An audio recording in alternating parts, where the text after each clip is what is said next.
Olá, sejam bem-vindos mais uma vez ao canal Eleições Sem Processo. Meu nome é Vinícius, sou analista judiciário da Justiça Eleitoral e a minha intenção com esse canal é compartilhar informações com vistas a ajudar os atores que participarão do processo eleitoral em 2020, 2024, a se precaverem em relação às normas que regem as eleições, a fim de evitar a judicialização da disputa eleitoral, ok? E hoje eu vou falar aqui do momento que estamos vivendo, que é o momento da pré-campanha eleitoral, ok? O momento dos atos de pré-campanha eleitoral.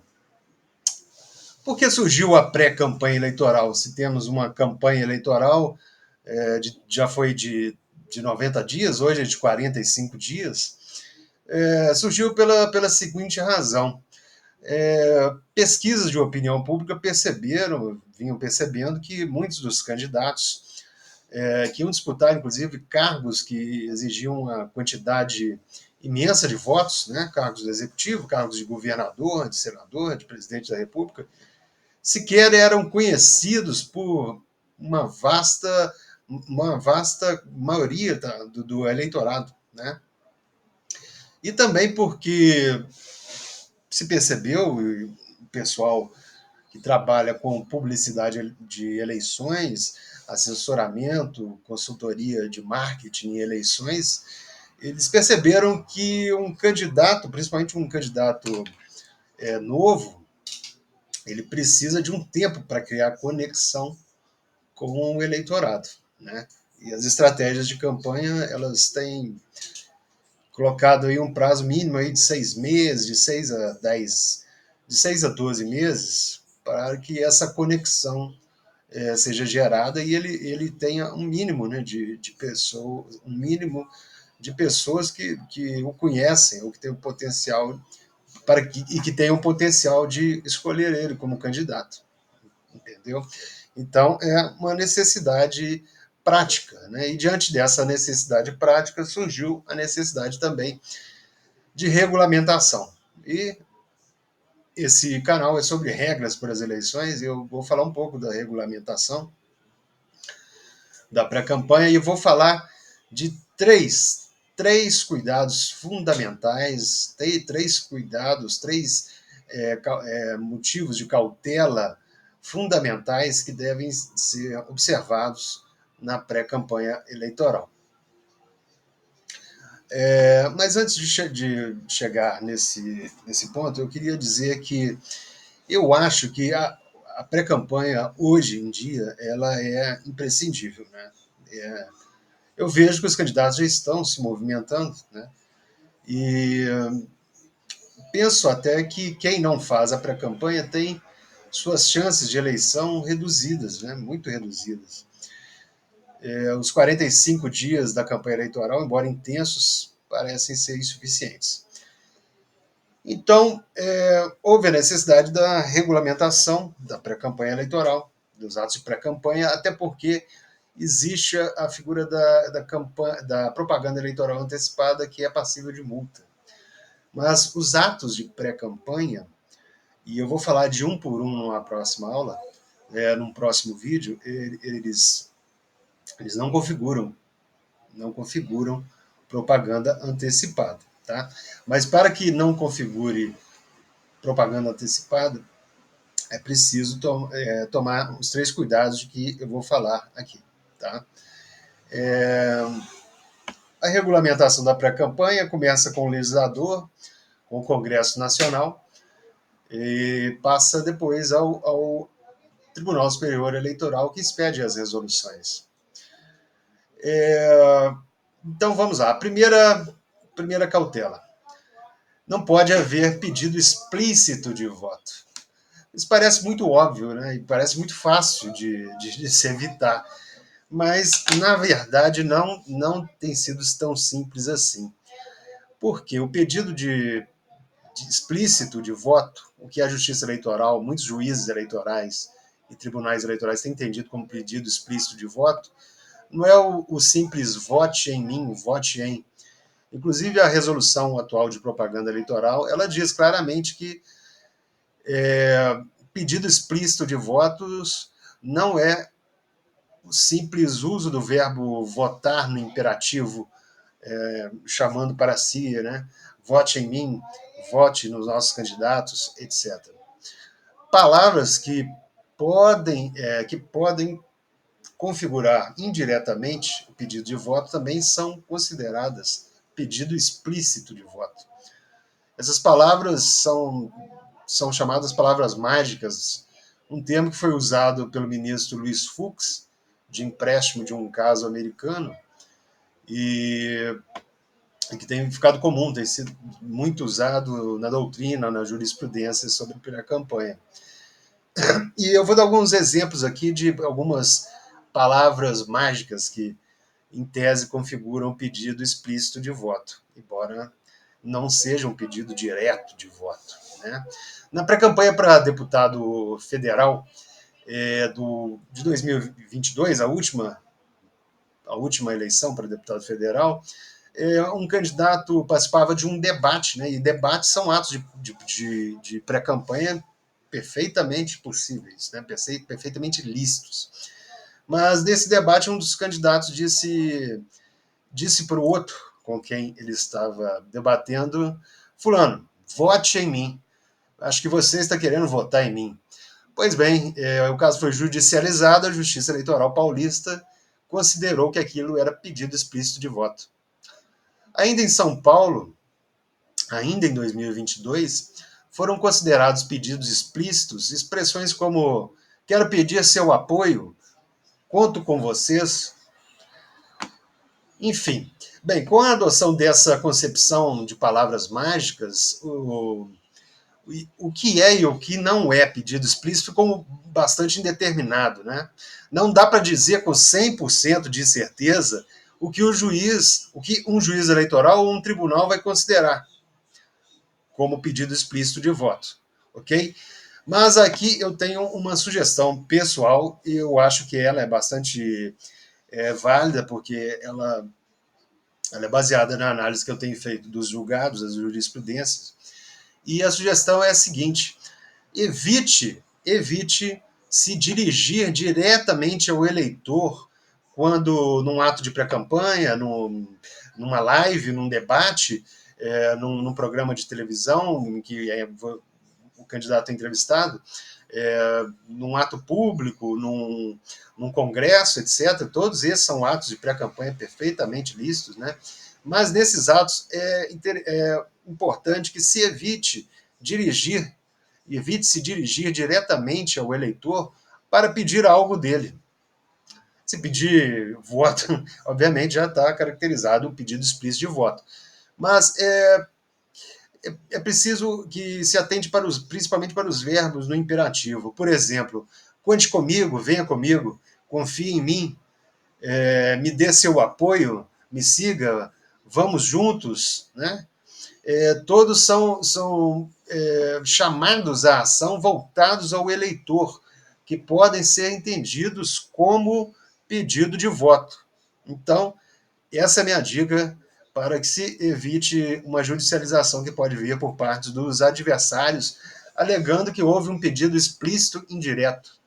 Parece até uma contradição em termos, né? Como um pedido pode ser explícito e indireto. Mas, enfim, esse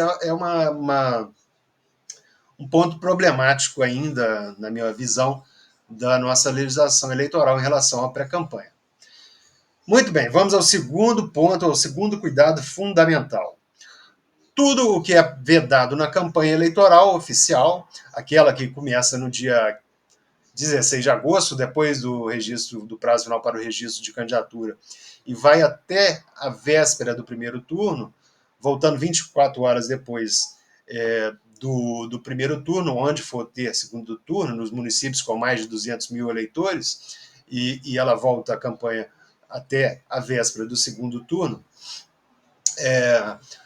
Tudo que é vedado nesse período oficial de campanha eleitoral, que é de mais ou menos 45 dias, é vedado na pré-campanha, ok? Então, dou um exemplo. São vedados adesivos para veículos, né, de até maiores do que 0,5 metro quadrado, meio metro quadrado. Se esses adesivos são maiores de meio metro quadrado, são proibidos na campanha, eles são proibidos também na pré-campanha. Na pré-campanha, também é vedada a propaganda paga na internet, exceto aquele impulsionamento de conteúdo feito nas redes sociais, né, que é contratado diretamente com as redes sociais. Então, se não pode propaganda paga na internet, o pré-candidato não pode, por exemplo, comparecer a uma entrevista ao canal de um influencer com muitos seguidores, com muita visualização. Ele pode até comparecer, mas ele não pode pagar para aparecer nesse canal, ok? Então, outras formas, meios de propaganda eleitoral proibidos na campanha são proibidos também na pré-campanha. Um exemplo muito óbvio, que já gerou muitos casos judicializados, já gerou muita multa, é o caso do outdoor, né? O outdoor também não pode ser usado na pré-campanha, porque não pode ser usado na campanha. Muita atenção também para o conteúdo proibido da propaganda eleitoral. Ele também não pode ser feito na pré-campanha. Ninguém pode disseminar desinformação, né? Inclusive pode configurar crime, né, a divulgação de desinformação em relação às eleições. E isso vale para pré-campanha, vale para a campanha. Ofender a honra e a imagem de alguém, né, e pode configurar, inclusive, o crime de calúnia, injúria e difamação eleitoral, né? Então, deve-se evitar esse tipo de ofensa na pré-campanha. Não se pode distribuir brindes na pré-campanha, assim como não se pode distribuir na campanha, ok? Camisetas, chaveiros, bonés, etc. Não pode haver propaganda em bens comuns, e que são bens comuns para a lei eleitoral. A lei mesmo, a lei 9.504 de 97, a lei das eleições, dá alguns exemplos, não é um rol exaustivo, não é um rol taxativo, me desculpe, mas é um rol aberto, mas ela dá alguns exemplos, né? Cinemas, clubes, inclusive clubes de futebol, clubes privados ou públicos, lojas, centros comerciais, né, shopping centers, templos religiosos, ginásios, estádios. Se não pode ter propaganda eleitoral na campanha oficial, no período da campanha oficial, nesses locais não pode ter na pré-campanha, ok? E, finalmente, eu chego à terceira recomendação, ao terceiro cuidado fundamental que se deve ter na pré-campanha, que é relacionado aos gastos que vão ser feitos com os atos de pré-campanha. Uma questão que surge é qual é o limite, quanto se pode gastar? A lei não prevê. Não há um limite previsto em lei de gastos para pré-campanha eleitoral.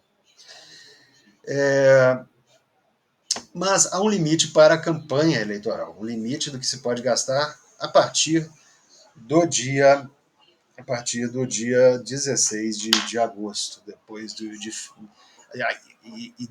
que os candidatos tenham registrado a sua candidatura, tenham obtido o CNPJ, tenham aberto conta bancária, que são os 3 pré-requisitos para gastar, ok? Então, até o dia 20 de julho deste ano sairá a definição do TSE sobre os limites de gastos de campanha por município e para vereador e para prefeito. É diferente o limite para vereador e o limite para a campanha de prefeito, e esse limite varia conforme o tamanho do eleitorado. Na esmagadora dos municípios, que são de pequeno porte do Brasil, nas eleições de 2020, o limite foi de aproximadamente 108 mil nas campanhas para prefeito e 10 mil nas campanhas para vereador. Como é que é fixado esse limite? Desde 2017, se utilizou como parâmetro uh, o limite de gasto das eleições de 2016, ok? Só que, obviamente, as coisas sobem de preço, a inflação, e os limites de gasto devem ser atualizados pelo IPCA, Índice de Preço ao Consumidor.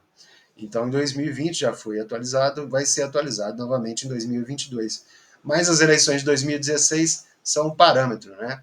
Porque se entendeu naquela época que se devia congelar os gastos ali. Né? Havia historicamente um crescimento dos gastos de campanha e se achou que chegamos a um ponto ideal, 2016. Isso provavelmente vai ser revisto no futuro. Mas o parâmetro é o limite de gastos das eleições de 2016, ok? E, como eu disse, repito, varia conforme o município, né? Em São Paulo, por exemplo, o maior município do país, acredito que a campanha para prefeito tem como limite 43 milhões, em torno de 42 milhões de reais, e a campanha para vereador em torno de 3 milhões, ok? Muito bem. Então, mas e na pré-campanha? Quanto se pode gastar? Né? A Justiça Eleitoral não ignora, ninguém ignora que se gasta na pré-campanha, né? Obviamente.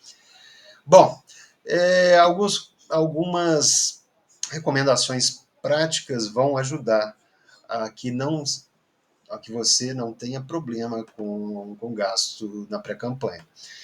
Primeiro, você tem que ter em mente que não é razoável que o gasto de pré-campanha ele seja maior do que o limite de gastos para a campanha eleitoral, ok? Também não é razoável que se gaste mais na pré-campanha do que no período da campanha oficial. Até porque o que diferencia na prática o período da pré-campanha da campanha oficial é a intensificação durante a campanha oficial dos esforços de propaganda. E essa intensificação da publicidade eleitoral é concomitantemente acompanhada de uma intensificação dos gastos, ok? O legislador previu isso, né? E ele tentou enquadrar em 45 dias em que os atos de propaganda, de publicidade eleitoral, pudessem ser bastante intensos, né? Então, se espera que se gaste mais nesse período e não na pré-campanha, ok? Então, embora a lei não preveja um limite de gastos, repito, para a pré-campanha eleitoral, uma interpretação lógica e sistemática das regras da campanha eleitoral nos mostra que a pré-campanha deve ser, obviamente, mais barata.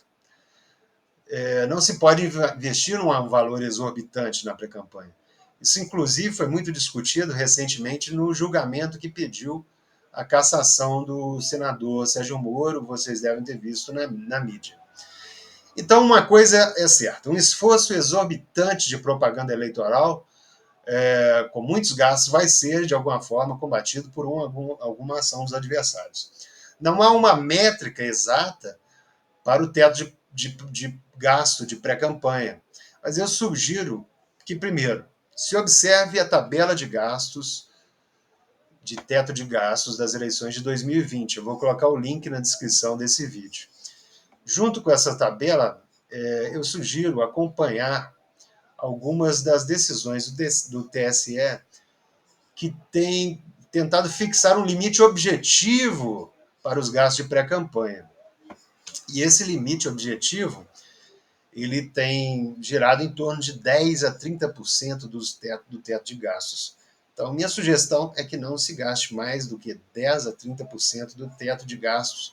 E como não temos um teto de gastos já definido, ou melhor, já declarado pelo TSE, eu sugiro que se observe, para calcular esses 10 a 30%, o limite de gastos das campanhas para prefeito e para vereador de 2020, das últimas eleições municipais. Né? Faça o cálculo tomando por base, por enquanto, as eleições de 2020. Eu estou gravando esse vídeo aqui no dia 15 de abril, até o dia 20 de julho sai o teto de gastos, mas ainda não saiu. Ok? Muito bem. Essa cautela é importante para que não seja considerada propaganda irregular o ato de pré-campanha, uma live, por exemplo, que alguém fizer, um congresso, um, enfim, uma espécie de comício, que não é exatamente comício pode ser só nas eleições, né, mas um aparecimento público qualquer do candidato. Normalmente isso vai envolver algum gasto, né, vai envolver gasto com produção, né, de vídeo, vai envolver gasto com profissionais de publicidade. Né? Então, é bom já observar uma moderação nos gastos. Então, vou resumir os 3 cuidados fundamentais da pré-campanha. Não fazer pedido explícito de voto, isso inclui as chamadas palavras mágicas, não fazer nenhum apelo direto ao eleitor com verbos no imperativo. 2, não usar nenhuma forma ou meio de propaganda vedado no período da campanha oficial. E 3, ser moderado nos gastos. Ok? Então, é isso o que eu preparei para o vídeo de hoje, dessa segunda-feira. Lembrando que esse canal ele tem uma estrutura que é a seguinte: será publicado todas as segundas-feiras um vídeo sobre o momento o momento do processo eleitoral, a etapa do processo eleitoral em que estamos vivendo, ao mesmo tempo em que eu estou fazendo subir aí uma série de vídeos que vão compor uma playlist que é uma playlist de videoaulas sobre cada tema das eleições, sobre cada etapa das eleições. Baseado inteiramente nas resoluções do TSE, que na verdade são o manual para as eleições, o grande manual para as eleições. Eu tenho dito que se for seguido à risca o que está escrito ali nas resoluções do TSE, dificilmente alguém vai ter algum problema nas eleições, um problema judicial nas eleições, ok? Então eu tenho baseado inteiramente nas resoluções do TSE, essas aulas sobre cada etapa da campanha eleitoral, do processo eleitoral. A campanha eleitoral é só uma etapa do processo eleitoral, ele começa com o alistamento de eleitores. Enfim, essa é a estrutura do canal. Então, eu convido vocês que estão chegando nesse vídeo pela primeira vez a se inscreverem, convido a acompanharem os links que eu coloco nas descrições dos vídeos, convido a ativar o sinal de notificações e peço que compartilhem também. Muito obrigado, até a próxima segunda-feira, para quem assistir esse vídeo na segunda-feira.